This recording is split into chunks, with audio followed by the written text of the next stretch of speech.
the four-wheeled menace in the concrete jungle. Sam had been driving trucks for 20 years, but nothing made his pulse race like threading an 80,000-pound rig through the heart of a big city. High-rises loomed above him, delivery deadlines ticked away on the clock, and every red light seemed to breed a new problem. Yet it wasn't the city itself that tested him the most. It was the swarm of impatient four-wheelers darting around his truck like gnats around a bear. Merging onto the interstate, Sam flicked on his turn signal well in advance, leaving room for a smooth lane change.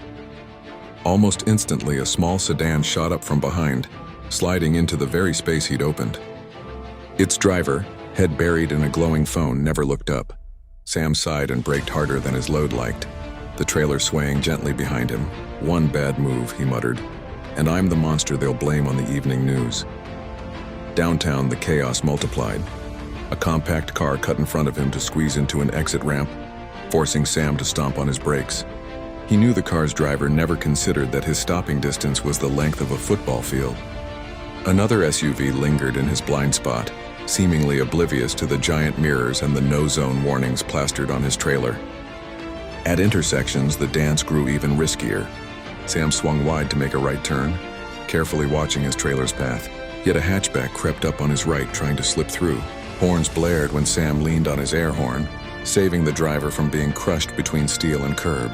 The hatchback sped off, its driver shaking a fist, never realizing how close they'd come to disaster. For Sam, each trip into a city felt less like driving and more like surviving. He wasn't angry at cars for being smaller.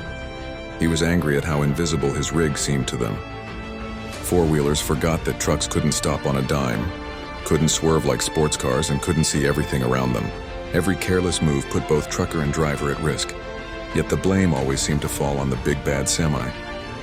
As Sam rolled out of the city limits, the skyline fading in his mirrors, his grip on the wheel loosened. He loved the open road, where he and his truck could move with purpose and predictability.